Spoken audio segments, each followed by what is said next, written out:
Welcome to this installment of my favorite Pokemon types, in which I will be talking about the fighting type Pokemon.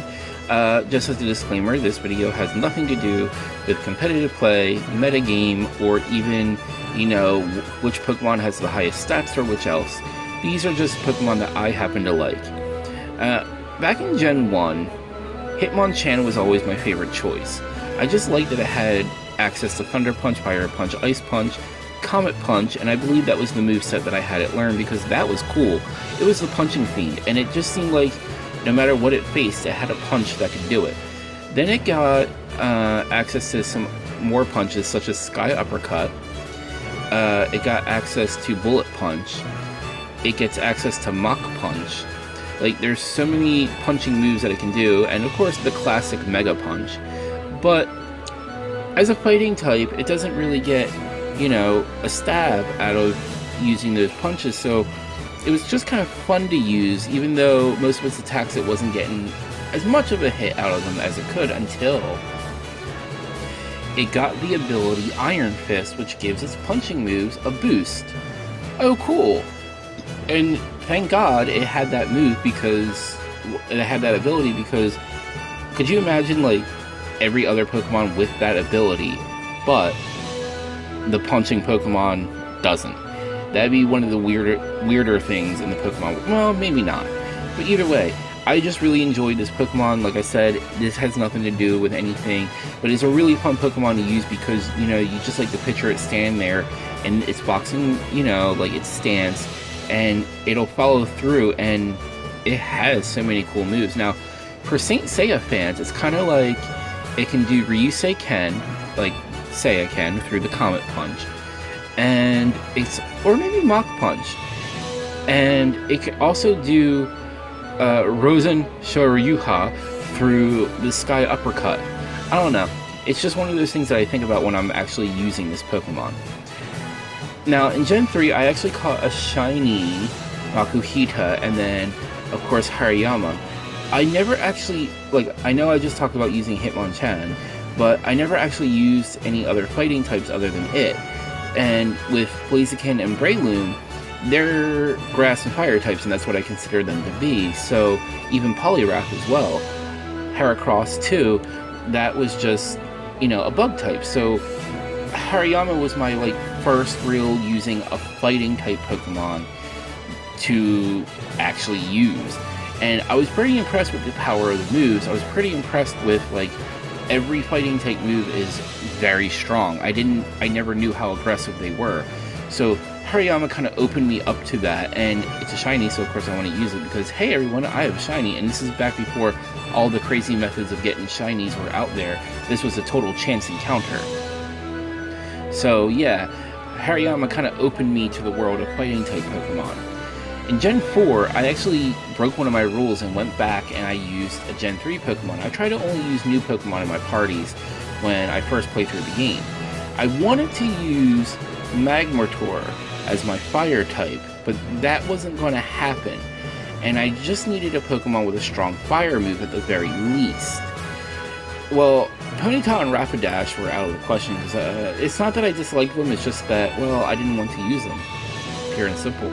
I remembered that Medicham had access to Fire Punch. So, Fire Punch, Reversal, and then I think Psycho Cut it has, and then, Psychic itself, I believe I taught it, or maybe there was some other punching, Drain Punch. Yeah, Medicham was pretty cool and unexpectedly good. It had the ability Pure Power. Wow, it doubles the attack stat of the Pokemon. Wow, so it doesn't even really need to really have a high attack stat, because it'll be double. Wow, so I was so impressed by Medicham, and I've raised quite a few, and I haven't really delved into using the Mega form, but I'm sure I'll enjoy it too. Lucario was another Pokemon, it has such a sad history. It was originally supposed to be a legendary Pokemon. It was going to be fighting in Dark, and then they changed it to Fighting Steel. Just decided, it's not going to be a legendary. We'll just have it be a regular Pokemon. And then we'll give it a pre-evolution. Kind of like Arcanine. Lucario is awesome, though. So, when you're having it use Metal Claw, it actually creates claws on the back of its paws to be like Wolverine. I like to imagine when it uses Flash Cannon, it's charging up energy in the spike on its like front, like on its chest, or maybe, I guess it's a chest. I mean, it's a dog, but it stands on its hind legs. And it fires it off like how a giant robot would fire off its chest beam. It has access to close combat, but now, Aura Sphere used to be Lucario's signature move, even though within that gen, there were many Pokemon that could use it as well, which was a little disappointing. But most of them were legendaries, Togekiss. And, well, it's still considered to me to be Lucario's signature move, since it is the Aura Pokemon. Like, it's what it's known for being. I forget what the actual Pokedex entry is. But, to me, because it can sense the aura of others, and it'll actually choose its trainer based on the aura of that trainer. Like, it may even seek out a trainer just because it has a good aura. Like, that's how it decides who it will train it. So, and Lucario is just so magical. Like, being part steel is almost kind of like a detriment, but still, that just makes it really awesome because now it can't be poisoned. It's still awesome. But it's still an amazing Pokemon, and I don't know of many people that actually dislike it, and if they do, well, you're entitled to your opinion. But Lucario was amazing to use. Now, X and Y, we had no information about any Pokemon, and it took a while for people to really get the word out there. So my Pancham stayed a Pancham for quite a long while, but that was okay because I had access to some really cool moves. Now with the Iron Fist ability, you know, its punching moves got like an increase as well, and it was like, alright, when are you evolving into that really cool Pangoro? Oh, I need a Dark type in my party. Fighting Dark offhand sounds really good, but then when you're like, I'm going to use my fighting type versus the other fighting type, and it's going to be a big fighting tournament. No. As much as I like Pangoro, I can't use it against other fighting types, but then again, why would I, knowing that it's part Dark type? In fact, being fighting Dark is such a huge advantage because then you don't have to switch out when a Psychic comes in, and even against, you know, Dark types, it'll take even less damage. It's pretty amazing, and I have to admit, the Kung Fu Panda concept for a Pokemon has been long overdue. I saw Crabrawler, like I happened upon it, and at first when I saw it as a pre-release Pokemon, I wasn't too sure what I thought about it. And it being a fighting type, I was like, what? Like, what? Oh, its pincers are like boxing gloves. I get it. But if you watched my actual Sun and Moon playthrough, Crabrawler is amazing. Like, you don't eat, like, it's fast, and it hits so hard. You don't even, like, it'll only evolve in one area. So, you don't really need, per se, to have it evolve. Like, I used it, like, unevolved throughout most of my, you know, journey throughout, you know, the Alola region. And it stayed very strong. In fact, you don't even, it's one of those rare Pokemon that doesn't need to evolve to get stronger. And when it does evolve, it does become part Ice, which, that kind of throws it back. But, so I like Crabrawler as is, and I've heard that its shiny form, the pincers are actually red, which is more boxing glove looking, but I like it as is. I really enjoy Crabrawler. Like I said, and it does get some water type moves, but it's pure fighting. And, you know, it gets, like, it is just such a cool Pokemon, and it has that, like, punk look to it, like, it's going to get into a fight. Like, I almost think its little antennas are meant to look like a pompadour. I really think that's what they were going for. Let me know what you think in the comment section below. Thank you so much for watching. Tell me about your favorite fighting type Pokemon. Make sure to give this video a like, and do make sure to subscribe to my channel, and check out my other videos as well as the other videos in this series. And again, thank you so much for watching. Thank you so much to my Patreon people.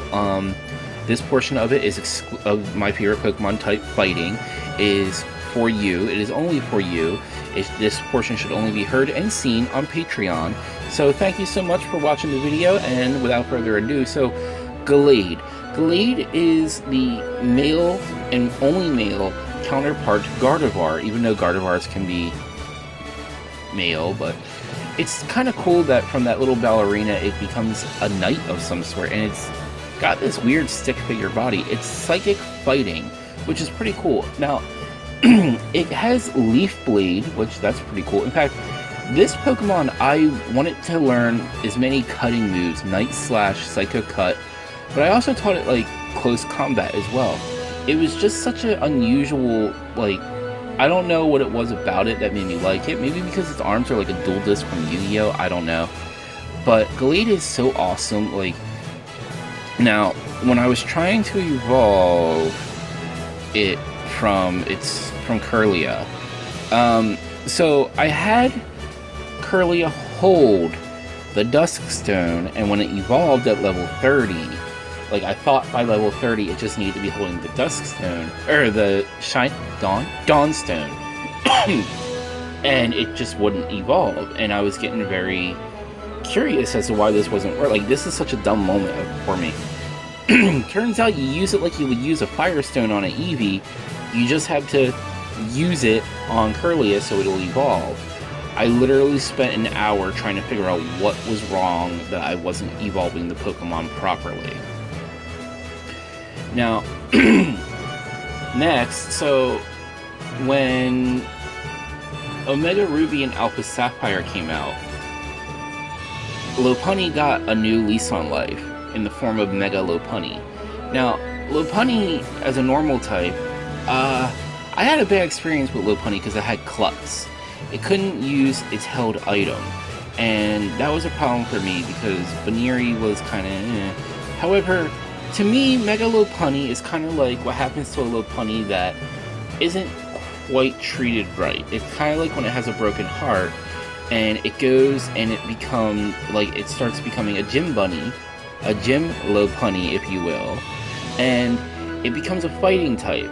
I really just enjoyed it as a fighting type, and I do believe my Lopunny had a fighting move in its arsenal. I believe Jump Kick, because bunnies should jump. It was a bunny jump kick, and, like, I don't know, it was just something so cool about it being this fighting rabbit, and it just looked like it got so much stronger and, like, more confident, and it wasn't sitting there, like, behind its, like, muff hands, like, looking like, oh, I'm cute, I don't know. Like, she looks like she's ready to battle. Granted, they can be both genders, but she looked like she was ready to battle, and I really gained a lot more respect for, you know, Lopunnies in battle. Like, it's not just, like, this pet Pokemon, and I'm sure Lopunny is a great Pokemon in and of itself. It's just I never had a good experience with it until I could start using its Mega form. So my hat's off to Mega Lopunny. So that's it for the Patreon exclusive content. Make sure to head over to the YouTube channel and hit that subscribe. Thank you again to all my patrons. This is all about building the community for you and being able to bring you better videos. So thank you once again. You make all of this possible.